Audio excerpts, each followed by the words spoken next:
सारण में 24 घंटे के अंदर तीसरा पुल गिरा। तेज बहाव नहीं झेल पाया गंडक नदी पर बना ब्रिज। सारण में पुल ध्वस्त होने का सिलसिला जारी है।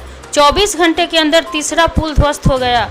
बनियारपुर के दो पंचायतों सरैया और सतुआ को जोड़ने वाला पुल अनियमितता का भेंट गया है। दोनों पंचायतों के दर्जनों गांवों का संपर्क टूट गया। मुरादाबाद में दर्दनाक हादसा। रोडवेज बस ने कार को मारी टक्कर। एक ही परिवार के 4 लोगों समेत 5 की मौत। दिल्ली लखनऊ राजमार्ग स्थित मुंडा पांडे में बृहस्पतिवार की सुबह रोडवेज बस ने हज करके लौट रहे लोगों की कार को रौंद दिया। इसमें एक परिवार के पिता और 3 पुत्रों समेत कार चालक की मौत हो गई। विपक्ष की आवाज का मजबूत होना लोकतंत्र के लिए शुभ संकेत। आखिरकार लोकसभा में विपक्ष के नेता की आवाज सुनाई दे ही गई। ऐसा नहीं है कि राहुल गांधी पहले संसद में बोले नहीं, पर तब वह कांग्रेस के एक नेता के रूप में ही बोलते थे। अब उनकी आवाज़ पूरे विपक्ष की आवाज़ मानी जाएगी। और जैसा कि प्रधानमंत्री ने कहा है, लोकतांत्रिक परंपराओं का तकाजा है कि वे नेता प्रतिपक्ष की बात ध्यान से सुने। हेमंत सोरेन फिर बने झारखंड के सीएम। राजभवन में ली शपथ। जेएमएम के कार्यकारी अध्यक्ष और पूर्व मुख्यमंत्री हेमंत सोरेन ने रांची के राजभवन में झारखंड के मुख्यमंत्री के रूप में शपथ ली। राज्यपाल सीपी राधाकृष्णन ने उन्हें पद की शपथ दिलाई। हाथरस हादसे को लेकर संजय राउत ने साधा केंद्र पर निशाना, उठाए कई गंभीर सवाल।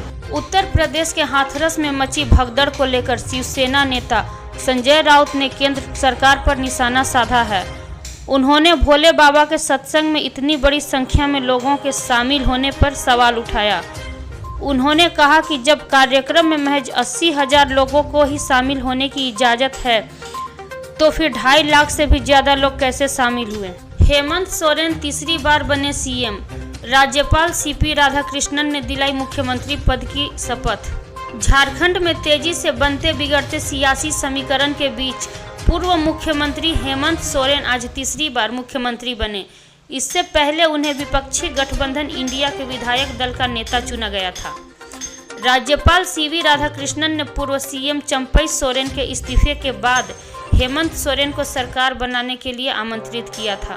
सीएम बनने के बाद चंद्रबाबू नायडू की पीएम मोदी से पहली मुलाकात। जाने क्या हुई बात। आंध्र प्रदेश के मुख्यमंत्री चंद्रबाबू नायडू ने प्रधानमंत्री मोदी से दिल्ली में मुलाकात की। बतौर सीएम चंद्रबाबू नायडू की ये दिल्ली में हुई पहली मुलाकात है। दोनों की मुलाकात करीब 45 मिनट तक चली।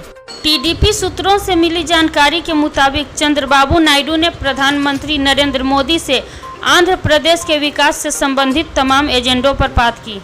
लोकसभा में राहुल गांधी के दावों पर भड़के रिजिजू, कहा कोई बचकर नहीं निकल सकता। लोकसभा में विपक्ष के नेता राहुल गांधी के दावों पर अब संसदीय कार्य मंत्री किरेन रिजिजू भड़के। उन्होंने गांधी के भाषण में कथित गलतियों को लेकर भाजपा द्वारा उनके खिलाफ नोटिस सौंपे जाने के एक दिन बाद कहा कि सदन को गुमराह करने का प्रयास करने वाला कोई भी सदस्य आसानी से बच नहीं पाएगा।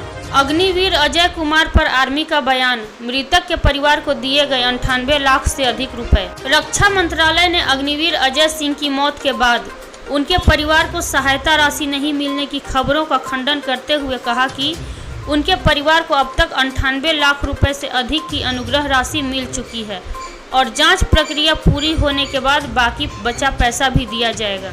बांग्लादेश में भारत की सीमा के पास चीन को मिला तेल और गैस की खोज के लिए कुआं खोदने का काम। भारत बांग्लादेश जैसे 2 बेहद दोस्ताना ताल्लुकात वाले मुल्कों के बीच चीन ने सेंध लगा दी है। बांग्लादेश में चीन भारत की सीमा के पास तेल और गैस की खोज के लिए कुआं खोदने का काम पाने में कामयाब हो गया। चीन के सिनोपैक इंटरनेशनल पेट्रोलियम सर्विस कॉरपोरेशन को असम के सीमावर्ती शहर करीमगंज के पास सिलहट 11 और त्रिपुरा के खोई शहर के पास हबीगंज में रसीदपुर 13 में पेट्रोलियम गैस निकालने के लिए कुआं की ड्रिलिंग का काम मिला है।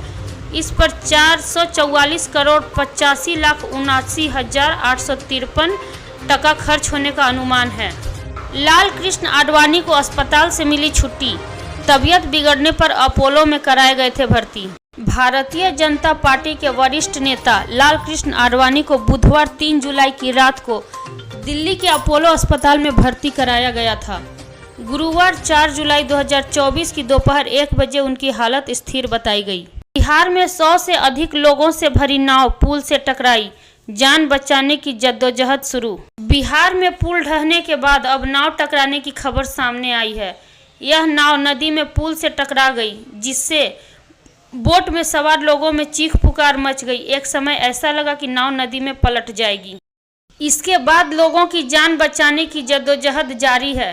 इस बोट में 100 से अधिक लोग सवार थे, जिसमें अधिकांश सरकारी टीचर शामिल थे।